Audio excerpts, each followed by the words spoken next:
Hello મિત્રો, તમારું સ્વાગત છે અમારી ચેનલ વિલેજ મેપમાં। મિત્રો, આજે આપણે જાણવાના છીએ થરાદ તાલુકાના સૌથી વધુ વસ્તી ધરાવતા 10 મોટા ગામડાના નામ તથા તેમની વસ્તીની સંખ્યા। સાથોસાથ થરાદ નગરપાલિકા વિસ્તારમાં રહેતી વસ્તીની સંખ્યા વિશે પણ જાણવાના છીએ। તો ચાલો મિત્રો, વિડીયો શરૂ કરીએ।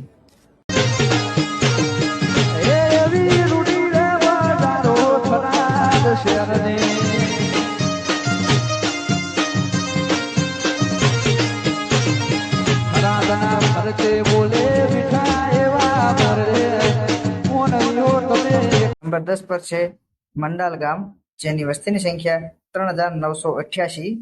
નંબર 9 પર છે કોરડુ ગામ, જેની વસ્તીની સંખ્યા 4036। નંબર 8 પર છે ઘોડાસર ગામ, જેની વસ્તીની સંખ્યા 4092। નંબર 7 પર છે લુવાણા ગામ, જેની વસ્તીની સંખ્યા 4149।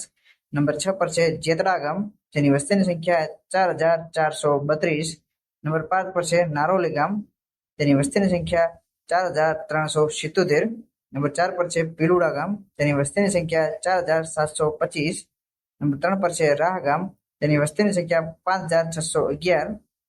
નંબર 2 પર છે મોરથલ ગામ, જેની વસ્તીની સંખ્યા 5922। નંબર 1 પર છે ડુઆ ગામ, જેની વસ્તીની સંખ્યા 6357। થરાદ નગરપાલિકા વિસ્તારમાં રહેતી વસ્તીની સંખ્યા 27954 છે। મિત્રો, આ વસ્તીની સંખ્યા 2011ની વસ્તી ગણતરી મુજબ છે। આવતા વિડીયોમાં જાણીશું ભાભર તાલુકાના સૌથી વધુ વસ્તી ધરાવતા 10 મોટા ગામડાના નામ અને તેમની વસ્તીની સંખ્યા વિશે। આ તો બ્રાન્ડ લોકો છે એડ આલવી ના પડે।